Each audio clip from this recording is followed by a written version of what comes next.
Hey guys, I just wanted to make an acknowledgement of somebody that we lost in the VW industry this week. A gentleman by the name of Matt Miller. If you followed the VW scene for a while and you've seen a lot of Buddy Hale's builds, he did the interiors and quite a few of those, and he's done the quicksand bus that I did. He did my seats in that one, and the West convertible I built, he did my convertible top on that. Matt was a true craftsman. He cared about what he did. He was very artistic and very creative, and had a passion for what he chose as his life's work. And that's a very rare thing to find in people. Unfortunately, Matt passed away from his family and away from home, and this is a reality. When you pass away, they don't transport your body to wherever you're going to be buried for free. So right now they got a GoFundMe set up. Go to GoFundMe.com, look up Getting Matt Miller Home in the search engine, and it's going to take you to the GoFundMe that Eddie Collins set up on there to help get the funds together to get Matt Miller home and buried in Arkansas. So if you have the extra cash right now, and I know times are hard for everybody, it would be greatly appreciated by a lot of us if we could get our friend home. Thanks again.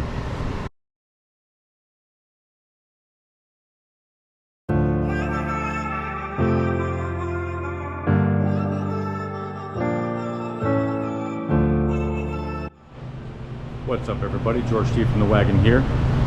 This week we're going to go over a modification that should be done to every lower Type 3 VW out there. We're going to do the lower beam shave. You can see here how that's already starting to file flat from this car being previously lowered. And what happens is this sucker gets hit, you end up bending frame horns and all this stuff here once you hit an immovable object. So our goal, you can already see how that one's tweaked. So we got this thing pulled off one side here, and we got it here. So what we're going to do is we're going to cut this off, and then we're going to make a new strap that's going to wrap around the bottom of the beam out of 2" by 8" flat bar. So this will now, you can actually see the hole right there where it normally goes, that divot in the rubber. That was marked off of that bracket, so this will eventually bolt here, wrap around the beam, and then end up bolting up here.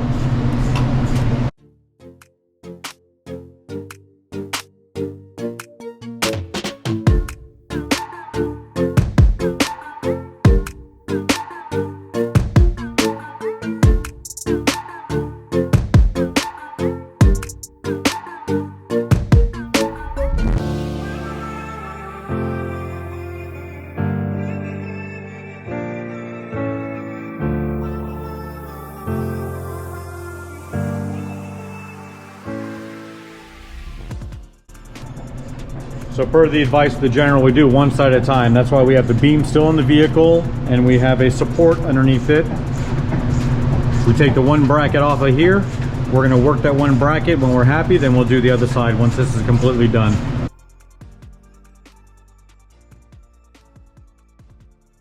So, you gotta remove this off of the car. And our first order of business is we're gonna cut it right there. You can see where I marked it going across there, and what I did there is I set it up with a square so I can mark it, and I got a nice square line going across.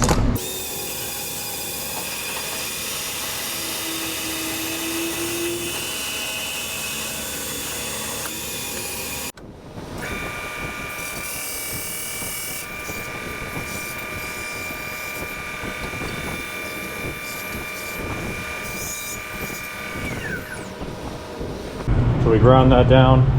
I like to take any sharp edges off of anything. It makes it look more factory, so when this gets repainted, you won't even really notice if you don't know any better that anything was done to it. 1/8" by 2" by 2 foot flat bar. So what I've done here is I actually use this to mark where the hole is going to want to go, and I use the channeled side, meaning that C-channeled side, so my steel would index into it, and I put the mark on from the back side. And now I mark my 12" line. We're going to cut this thing in half. So we have our two straps underneath for left and right side. I went ahead and marked both centers and marked where those are going to go into here.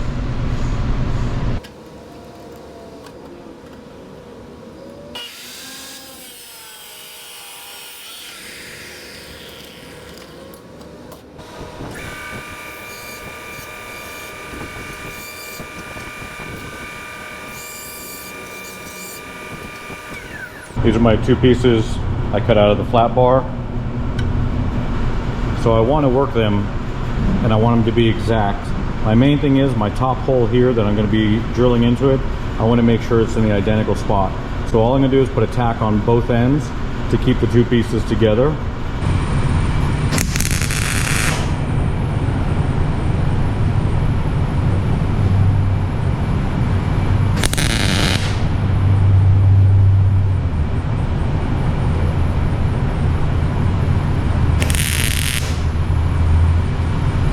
So we just put a couple tacks on the ends, just to hold it together.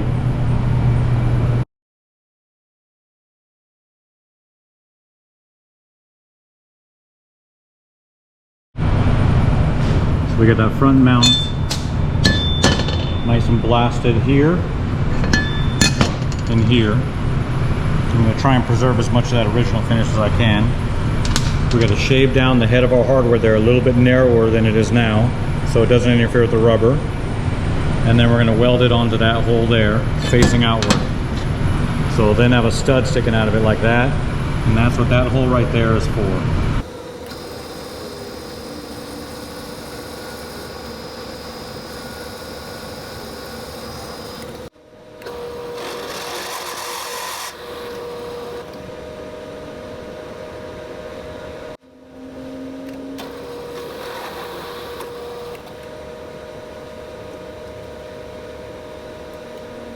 Our hardware is going to weld into that and then drop on there, like that so far. I'm going to shape both these pieces while I have them welded together. Just kind of soften these corners, round them up a little bit, get them looking better than they do now.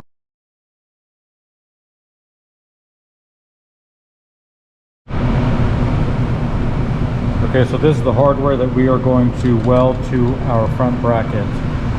I'm going to thin it down after I've welded it on there, because I could just take a nice grinding disc and take it down pretty rapidly, as opposed to trying to hold that thing and cut it down.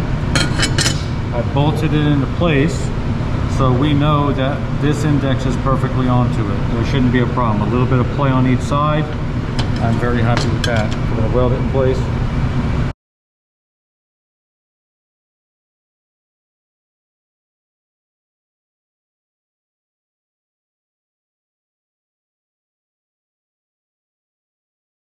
Alright, so we got it welded and now ground and beveled down. I'm going to hit that side a little bit more. I tried to make it to where it's like one big sweeper because it's butting up against that rubber.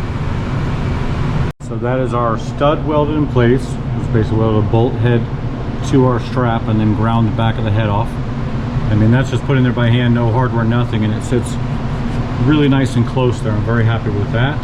That's basically what we're looking at doing right there. Obviously it'll be attached at all points, but once that strap can bolt on there, it's going to wrap around. So I think our next step, we got to actually cut the pan frame head. We're going to take that end off right there.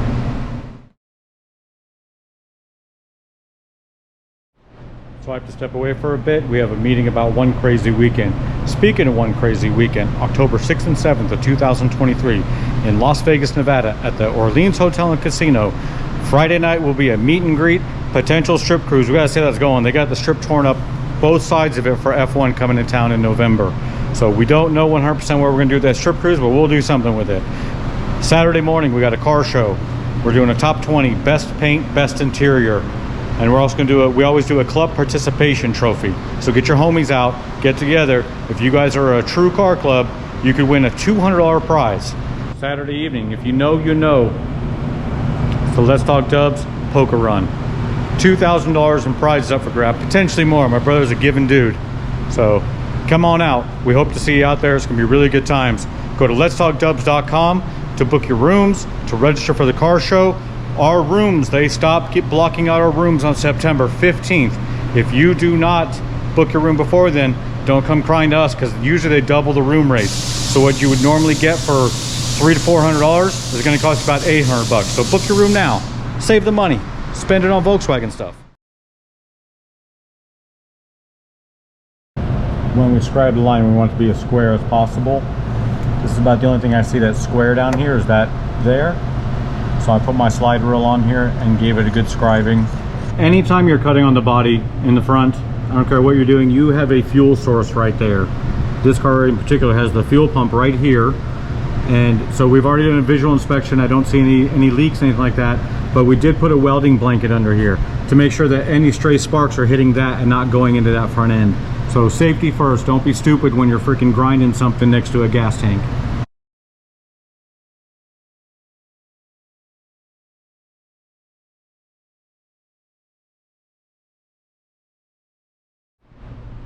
All right, so Justin, aka the Critter, aka the General, he's the one that's been sending me all my information. So this is how much he cut off of his pan, and that's how much I cut off of my pan. So right where this is making that crest, you can see I'm making that crest, and we got a little bit of space there. So I think I got it really close to the way he did his. So what I plan on doing here then will be kind of grinding that down, take that edge off of it so it's actually sleek back. We'll probably end up grinding the majority of these two lips off completely because we don't want anything that could potentially snag on the ground. And I'm pretty sure I got to grind that raised indentation out. So we're going to put the top structure back in to hold it up, and then I'm going to start bending that piece in place here to start off with.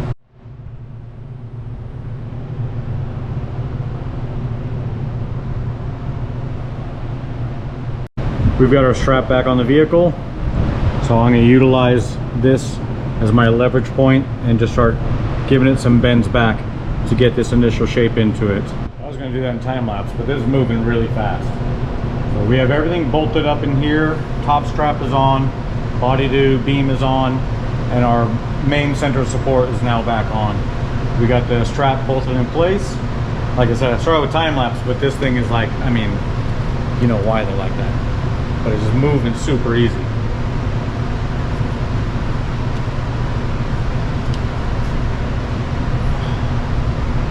All right, so I've run into my first interference, and it's what I'm planning on getting rid of anyways. I'm gonna grind some of that angle out there. But that's actually moving fairly easily.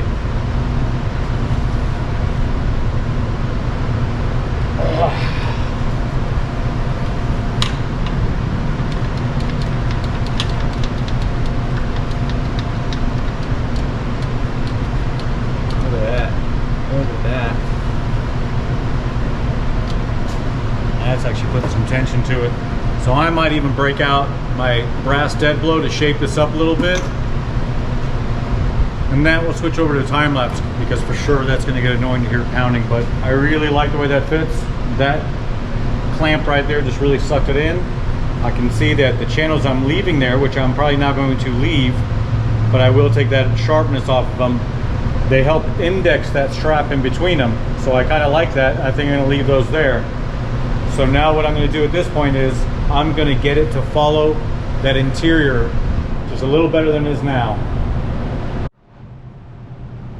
So that's another angle from what you just saw me do from the front. So you can see what I want to make up here. I want to get this coming inside there. You see how nicely I said it indexed in between those? I really like that, because that's going to help give this thing more strength. Now it's not trying to hold it in place. That actually worked out really well. So we're going to start hitting this up here.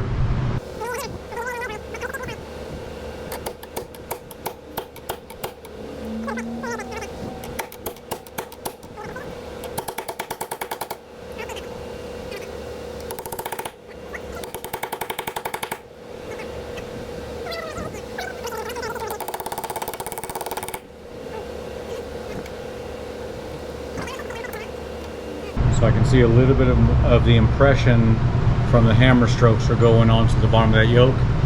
You just see it's like it's taking the paint off in some areas from the impact. Actually, it's probably leaving the skin of this metal on it, on top of that. But I like that. I got room to move it. I'm going to reclamp that. I think what we're going to do next is we're going to drill a hole centered into this. I know the area I want it in.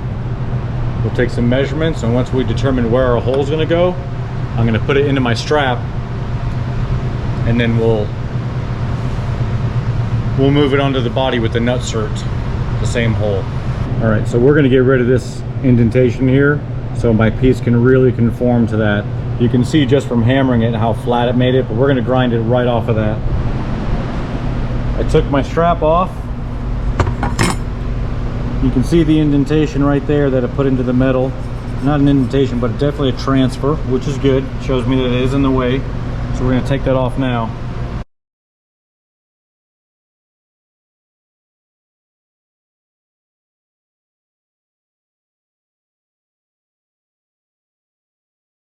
I left my factory welds on both sides, so I don't know how important it would be to stitch that back up, considering I'm going to be grabbing into this point here.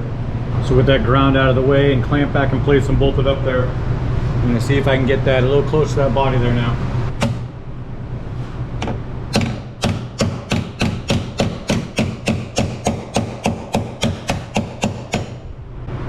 You can hear it when it makes contact because the noise changes. First it's hollow. Once these two are making contact with each other, it becomes a sharp noise at that point.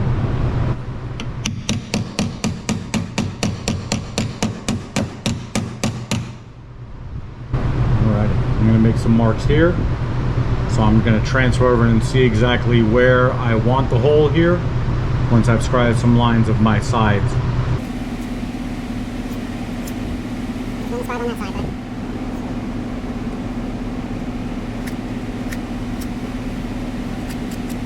I know I have a 2-inch strap. I have a scribe line here showing me the outer edge here, so I'll know how far in my hole needs to come to make contact, or where I want to put my hole, say, because this is at an angle the way the frame horn's coming through, and if I want my hole to be dead centered here, I know I'm going to have to intercept it somewhere in this point here. I want this to look very clean. I want everything to be in line with each other, so that's what I'm going to shoot for. We're going to make our hole center on this strap. We have to figure out where it's going to fall. That's what my scribe line here is going to help me determine. I forgot in that last clip to mark the end of it. That way we have 2 reference points for measurements. So I took my marks. I figured out where I wanted it to be on the frame horn, and then took measurements. You see I got a rear mark there and a side mark here. And I took measurements. What I did is I drilled where I want my bolt to go through, and I'm just transferring my center line. Okay, if I don't like this, I can always move the location of it. So this is just the way I'm testing it. I got a measurement of 3 3/8 to here, and my scribe line I did there, I just took 1 inch, so split the bar in half and put my line there. So I've transferred that center line. I've just drilled through the both of them. If I like it, that's where the nutsert's gonna go. All right, when I was doing my measurements, I put a crosshair here, and I don't know if this is picking it up, if you can see just how close my center hole is to that crosshair. So I'm very happy with that. I'm gonna run off of that right there. We're gonna use the Hogan bit, cut it out, put the nutsert in there. That same center line is in my strap, so I can use the smaller Hogan bit for this side of it, the 7/16, for my M10 hardware that's going to go into it. That worked out really well. These are the M10 nutserts I'll be using. When you mic them out, they're almost 13, 12.85, so we're going to use the 1/2 inch Hogan bit to cut the body. This is going to cut the frame head. For the strap, because all we need to go is the hardware there, we'll be using the 7/16 on that one for our M10 hardware. So this is our 1/2 inch setup that we'll be doing the frame horn with. That tip goes into the hole we already made, and it keeps it centered, so you get your perfect cut there. It won't walk on you, it can't move side to side because that pin is indexed in there.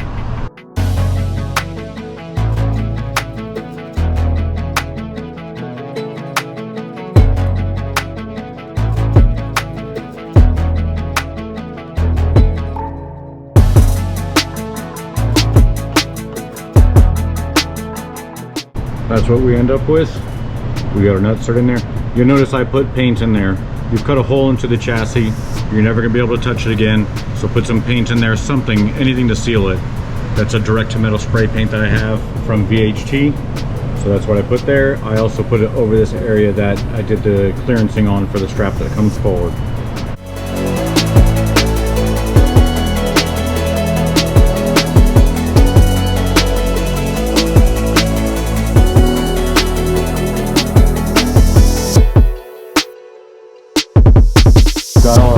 painted, our hardware's all taken care of. We are going to start putting this side back together.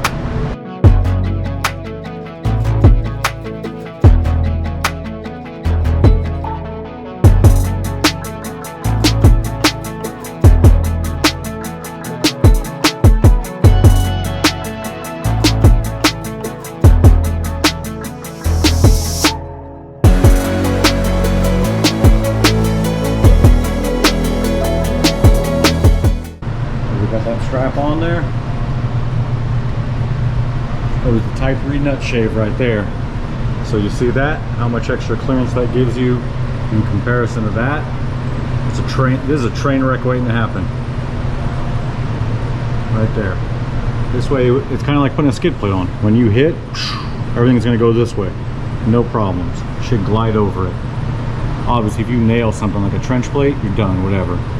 But this right here is going to help you avoid this becoming an extremely costly mistake.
So I got to paint this one still and finish painting that front bracket.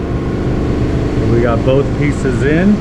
So since we eliminated that bottom nut bolt combination, I'm taking the washer from it. It's that shape that it has to it normally goes to the bottom. So I'm using that to add a little bit more pressure to that interior right here. Because once I put the nutsert there, because the nutsert has a thickness, it doesn't really go up against the body anymore, which I don't think is that big of a deal. What we're doing is basically giving it support. So I chose to go with the nutsert as opposed to a welded in, because a weld in, I'd have to make an access hole, cut into it and all that stuff. I think this not only looks cleaner, but if this strips out, this can be replaced a lot easier than a welded in bolt if that happens to strip out. Because it does have some tension when you're going to put it on, because obviously it's pulling the beam in. So I like the idea of using the nutsert. So we've got these parts pulled off right now. We're going to do our last bit of painting, and this thing is done. So there we go. We got the Type 3 nut shave done. That gives us about a 1/2 inch to 3/4 inch more clearance with the way that strap goes around now.